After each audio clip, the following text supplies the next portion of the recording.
O Espiritismo, esta doutrina que nos tocou e que preenche o nosso coração, ainda não deixa de ter alguns detratores, alguns maldizentes. E não é que o direito de exame e de crítica não possa acontecer, porque a nossa doutrina, o Espiritismo, não tem a pretensão de se querer subtrair a isso, à crítica e ao exame. Como não temos a pretensão de agradar a todos, cada um, portanto, está livre para aprová-lo ou rejeitá-lo. Mas ainda assim, para que a pessoa o faça em consciência, é necessário discuti-lo com conhecimento. Ora, a crítica não tem senão, muito frequentemente, provado a ignorância dessas pessoas em relação à nossa doutrina, aos princípios mais elementares da nossa doutrina. Dizendo eles precisamente o contrário do que a doutrina diz, atribuindo-lhes o que o Espiritismo nega, confundindo-o com as imitações grosseiras e às vezes até burlescas do charlatanismo, dando, enfim, como sendo a regra de todas as excentricidades de alguns indivíduos. Muito frequente também, muito mesmo. A malevolência quis tornar a nossa doutrina responsável por atos repreensíveis e alguns até ridículos, onde o seu nome é misturado insidiosamente e disso fazem uma arma contra a doutrina. Antes de se imputar a uma doutrina qualquer um ato repreensível, a razão e a imparcialidade pedem que se examine essa doutrina e ver se os seus postulados contêm aquilo que dá aso à crítica, que dá aso à repreensão.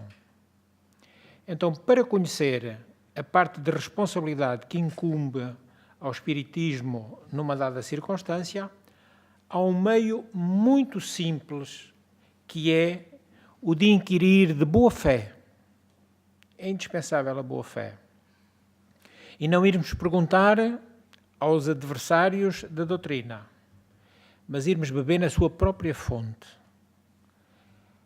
Irmos ver na codificação o que ele aprova e o que ele condena. E isto é muito fácil, porque a nossa doutrina não tem nada de secreto. Bem pelo contrário. É tudo feito às claras. Os seus ensinos são públicos, este ato em que aqui estamos é um deles, e cada um pode pesquisar os preceitos doutrinários como entender. Então, se os livros da doutrina espírita condenam de maneira explícita e formal um ato que seja justamente reprovável, é a própria doutrina que o faz. Se não encerram, ao contrário, a doutrina, instruções de natureza a levar o homem ao bem, a fazer com que o indivíduo culpado de má ação se retraia, se arrependa, se corrija. E se realmente alguma coisa de mal nós fazemos, não vamos aurir isso, não vamos inspirar-nos na doutrina espírita. Não vamos, porque ela não faz isso. Então o Espiritismo não pode ser comprometido por aqueles que se comprazem em dizer-se espíritas. Qualquer um pode dizê-lo. Nós vemos isso nesses prospectos que nos colocam nos para-brisas dos carros. Médium este, médium aquele, espírita. É mentira. Cobram aquilo que o serviço que apresentam ao público. A doutrina dos espíritos é totalmente gratuita, não cobra rigorosamente nada. Ainda agora tivemos o exemplo de que realmente aqueles que queiram colaborar connosco no aspecto da saúde física o terão que fazer gratuitamente. Logo à partida excluem-se eles próprios de serem seguidores do Espiritismo. Então também, do mesmo modo como na medicina ela não pode ser atacada pelos charlatães que a exploram, nem uma religião sã pode ser culpada pelos abusos dos religiosos e às vezes até mesmo crimes que são cometidos em nome das religiões. Então não reconhece a doutrina espírita por seus adeptos, senão aqueles que colocam em prática os seus ensinos. Quer dizer, que trabalham para o seu próprio adiantamento moral, esforçando-se por vencer as suas más inclinações. Palavras de Allan Kardec. Então a doutrina pede-nos para sermos menos egoístas, menos orgulhosos, mais dóceis, mais humildes, mais pacientes, mais benevolentes, mais caridosos para com o próximo. E ainda nos pede para sermos moderados em todas as coisas. Porque estes são os sinais característicos do verdadeiro espírita. O objeto desta curta palestra não é o de refutar todas as falsas alegações dirigidas contra o espiritismo. De maneira nenhuma. Nem queremos aqui, neste curto período, desenvolver a doutrina profundamente ou provar todos os princípios e ainda menos procurar converter quem quer que seja. Nós não buscamos converter ninguém. Sobretudo aqueles que professem opiniões contrárias. Mas queremos simplesmente dizer sucintamente o que é e o que não é, o que a doutrina admite e o que a doutrina reprova. Então as nossas crenças, as tendências doutrinárias e o objetivo do espiritismo resumem-se em poucas proposições que iremos apresentar a seguir. Em primeiro, a doutrina diz que o elemento espiritual e o elemento material são dois princípios, são duas forças vivas da natureza, completando-se e reagindo incessantemente uma sobre a outra, ambas indispensáveis ao funcionamento do mecanismo do universo. O princípio material e o princípio espiritual estão interligados, a fim de que realmente o universo, como dizia o poeta, pule e avance. Então, da ação recíproca destes dois princípios, o material e o espiritual, nascem fenómenos que cada um deles, isoladamente, é incapaz de se explicar. E se a ciência propriamente dita tem por missão especial o estudo das leis da matéria, o espiritismo tem por objeto o estudo do elemento espiritual, bem como das suas relações com o elemento material, e encontra na união desses dois princípios a explicação de uma quantidade de fatos até então incompreendidos. O espiritismo caminha lado a lado com a ciência. E isso até mesmo no terreno da própria matéria. Admite todas as verdades que ela constata. Tudo aquilo que a ciência comprovar como verdadeiro, comprovar, o espiritismo aceita. Mas onde a ciência para, se detém, as investigações espíritas prosseguem no campo da espiritualidade. Nas palavras de Kardec, o espiritismo remonta às causas. Não fica só pelo estudo dos efeitos. Remonta às causas. Segundo, sendo o elemento espiritual um estado ativo da natureza, os fenómenos que se ligam a ele estão submetidos a leis. Para nós, nada é o acaso, nada é casual. Tudo está subordinado às leis naturais, às leis divinas, e por isso mesmo, sendo tão naturais quanto aqueles que têm a sua fonte na matéria neutra. Certos fenómenos foram chamados sobrenaturais, porque ainda ignorávamos as leis que os regem. Em consequência desse princípio, o espiritismo não admite o caráter do maravilhoso, do sobrenatural, do milagroso, atribuído a certos fatos, Porque aprofundando a realidade, nós conseguimos ter a possibilidade de perceber porque é que acontecem. Para a doutrina não há milagres. Eles são derrogações das leis naturais, de onde, portanto, se segue que os espíritas não fazem milagres e que a qualificação, às vezes, de milagreiros que alguns lhe dão é completamente imprópria. Isso não tem razão de ser nas casas espíritas. Então, o conhecimento das leis que regem o princípio espiritual liga-se de maneira direta à questão do passado e do futuro do homem. Estamos interligados. Muitas vezes afirmamos que somos herdeiros de nós próprios. Somos nós.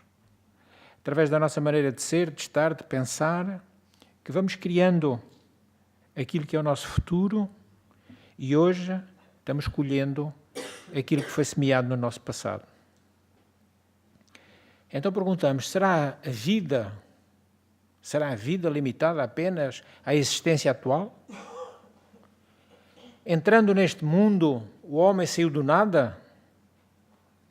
E em que é que se vai tornar o homem deixando este mundo? Já viveu e viverá ainda? Como viverá? E em que condições? Em resumo, de onde viemos, para onde vamos, porque estamos sobre a terra e porque nela sofremos. Estas são as perguntas que muitas vezes nós colocamos, porque são para todos de interesse capital. São as perguntas extraordinariamente importantes para regerem e orientarem a nossa vida. E que ainda nenhuma doutrina havia dado uma resposta racional como o Espiritismo deu. Nós apoiamos-nos em factos, satisfazendo as exigências da lógica e da justiça, mais rigorosas. Isto é uma das principais causas da propagação da nossa doutrina. O Espiritismo não é nenhuma concepção pessoal de nenhum homem, nem o resultado de um sistema pré-concebido. Não. O Espiritismo é a doutrina dos espíritos. Foram eles. Não foi nenhum homem. Porque às vezes, de modo errado, pensamos que foi Kardec, o fundador do Espiritismo. Kardec foi o codificador, como ele tantas vezes afirmou. É o resultado de milhares de observações, feitas em todos os pontos do globo, em todos os pontos da Terra, e que convergiram para que a codificação fosse possível, ficando-nos como um corpo de doutrina. E todos esses princípios, constituintes, sem exceção, são deduzidos, como dissemos, da experiência, da apreciação, do estudo, do entendimento dos próprios fenómenos. Na nossa doutrina, a experiência sempre precedeu ou antecedeu a teoria. Primeiro experimentava-se e depois Allan Kardec teorizava, recebendo a concordância dos espíritos. O Espiritismo encontrou assim, desde o início, raízes por toda a parte. A história não oferece nenhum exemplo de uma doutrina filosófica ou religiosa que haja, em tão pouco tempo, reunido um tão grande número de adeptos. Se nós pensarmos bem, somos talvez a doutrina mais nova sobre a Terra. Pensemos no catolicismo, 2013 anos. Pensemos no budismo. Pensemos na religião hebraica. Pensemos na religião dos muçulmanos. Pensemos na religião hindu, todas com milhares de anos. A nossa faz agora pouco mais de 150 anos, o que quer dizer que é uma doutrina muito jovem. Entretanto, não empregou para se fazer conhecer nenhum dos meios vulgarmente usados para impor doutrinas. Propaga-se por si mesmo, pelas simpatias que ela própria concita. Um fato também constante é que em nenhum país a doutrina nasceu na camada baixa da sociedade. Por toda a parte, ela se propagou de cima para baixo na escala social. E é nas classes esclarecidas que está ainda quase exclusivamente difundida, e as pessoas iletradas nela estão em ínfima minoria. Então, quando afirmarem que os espíritas são analfabetos, são incultos, não sabem de nada, nós não vamos aceitar isso. Claro, não sabemos tudo, nem pouco mais ou menos. Até aceitamos que sabemos muito pouco, mas alguma coisa sabemos. E da doutrina queremos mesmo saber. Estudá-la com afinco, com interesse, com dedicação, com amor. Está ainda averiguado que a propagação do espiritismo seguiu, desde a origem, uma marcha constantemente ascendente. Apesar de tudo o que se fez para entravá-la e desnaturar-lhe o caráter, tendo em vista desacreditá-lo na opinião pública. Há mesmo a considerar que tudo o que se fez com esse objetivo favoreceu a difusão doutrinária. O ruído que se fez a seu respeito levou o espiritismo ao conhecimento de pessoas que dele, se não fosse isso, jamais ouviriam falar. Quanto mais o difamaram ou ridicularizaram no passado, quanto mais as investidas foram violentas, mais foi estimulada a curiosidade.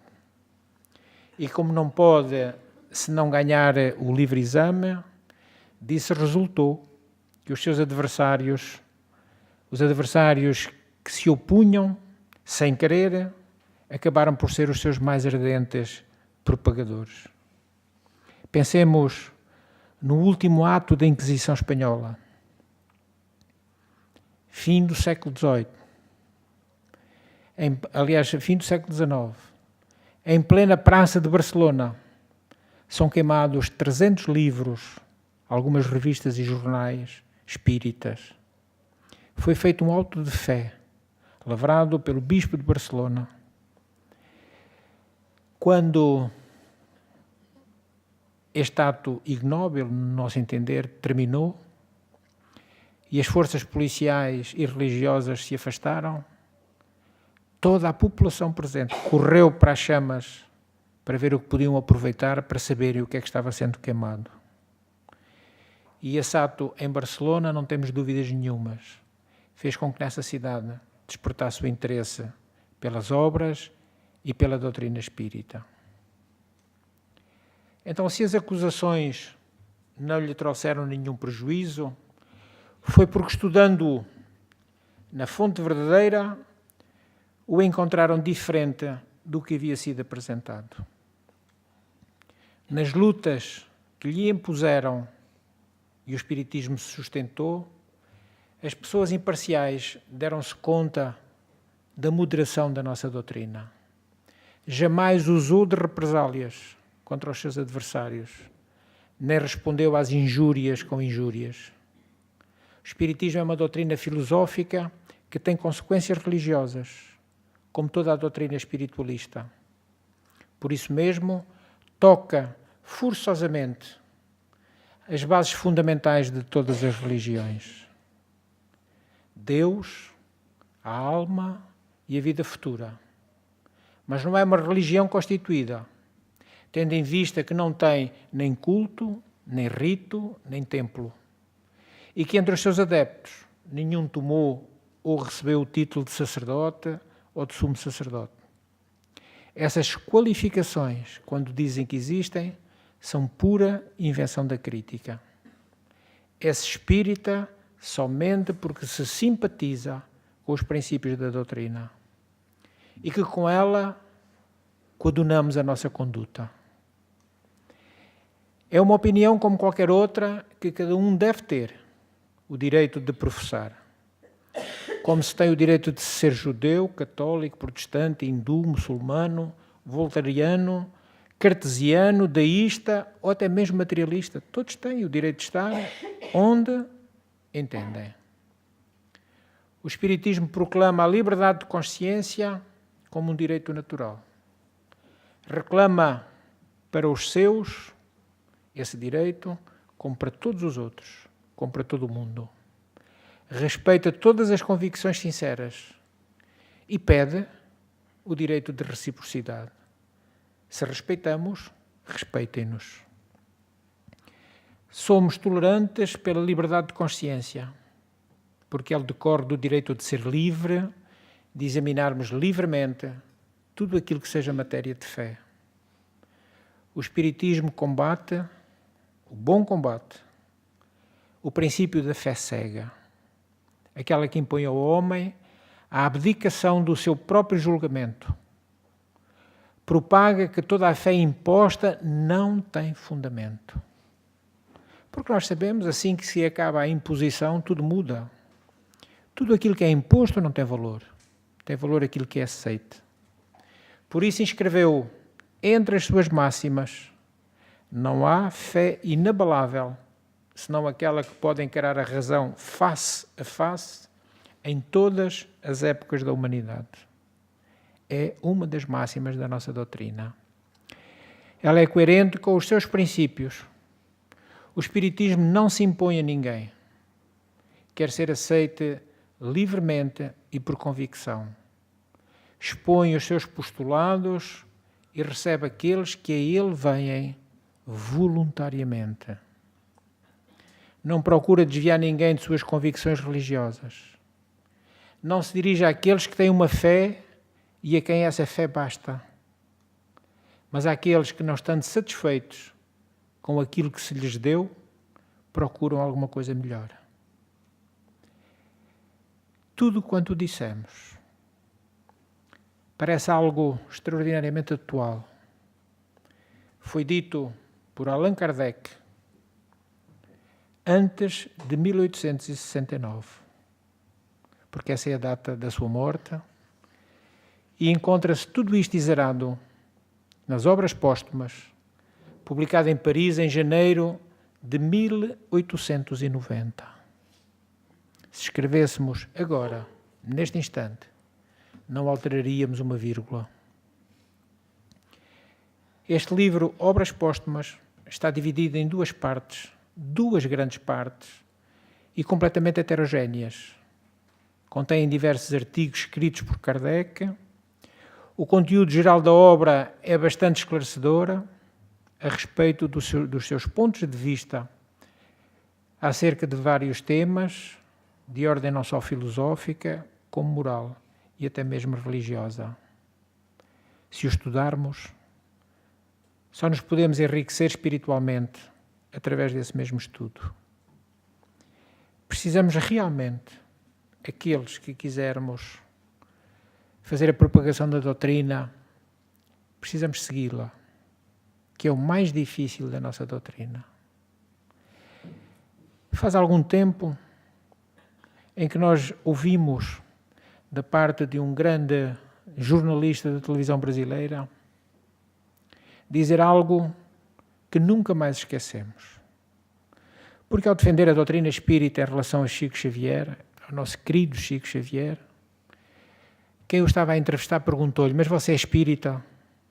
E a resposta dele, que nunca mais conseguimos esquecer, foi esta: não, não sou espírita porque dá muito trabalho.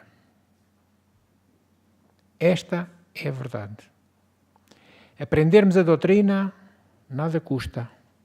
Basta termos uma inteligência mediana, algum interesse, algum tempo, e podemos perfeitamente aprender a doutrina. Colocá-la na prática da nossa vida é realmente o difícil. O sabermos amar em plenitude tudo e todos. O sabermos perdoar tudo e todos. Só estes dois preceitos já nos mostram quão difícil é ser-se espírita.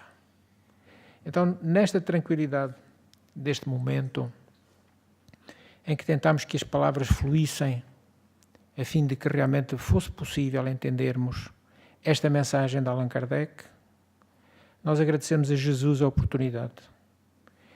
Do mesmo modo que vos agradecemos de coração pelo interesse que vimos nos vossos rostos e pela atenção que dedicaram. Muito obrigado.